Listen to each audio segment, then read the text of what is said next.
wada shar wax foo wiil dareefo oo maanta burca ku soo xaraystay kulka ka gooya raashin kara bakhaarada ka rarta ay gaabay boo ballan wadabka fursa dabka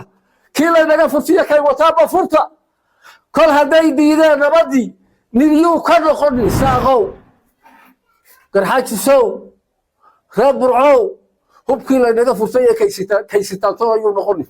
shirkan jaraa'ida aan qabtay arrimo dhowra ayaan isu taagi doonaa haddii ilaahay ka dhigo waxaan ugu horraysiinayaa madaxweynaha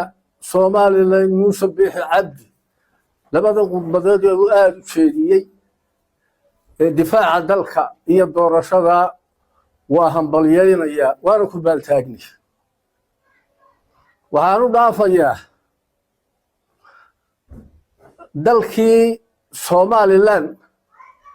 هو نمن لا يلعب أو صادقتي هو نمن لا يلعب يا أو صادقتي قاسم وحول قبل قاسم هذا وح كل شيء هرجيسا يراك هبل لكم هايستان هذا غياب أسمه قبل هبل عيال هذه هبل هذا موجود سده هوس جروه ما بنتي هره دجال كي هره كان حاجة سو هذا يندلك الدفاع عنه ما أنت هو ما يسوهم قرويتين سولية سلاقين قبصته هو إن السولية سلاق قبصته وما يسوهم قرويتين تكع فرقة دلك هلا دفاعه عرقابه سولية سلاق هلا قرمدو عرقابه قربية كاشان هلا سيو مرهدي باقي قورتي ذكر حاجس هي مسلمين تي سلاطين تي بايع مشتري علمدي ارجدي الى ay diideen dagaalku waa inagu waajib inaynu iska shiidno waxaan leeyahay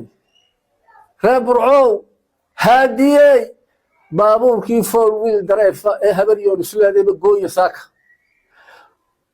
saara way sogno qoriga waynu haysanaaye qoriga inuu soo haysanay kaliya عرقابه إنه بالله عرقابه سوريا سراق بينه بالله إنه نبعده ولا الذي إنها برشعله إذا ماذا أي سبايين مدبدا دي بضحاها يعيد كان صوبا الله إن أقرب كسينه بل كان دفاعه إسماعيل حاشو نقصن هادي برعواس وصعطاه فوق الدرف بابور كان وشريان نقص بالدلك نقص ما تضباط سنوات بان دارود دغالبay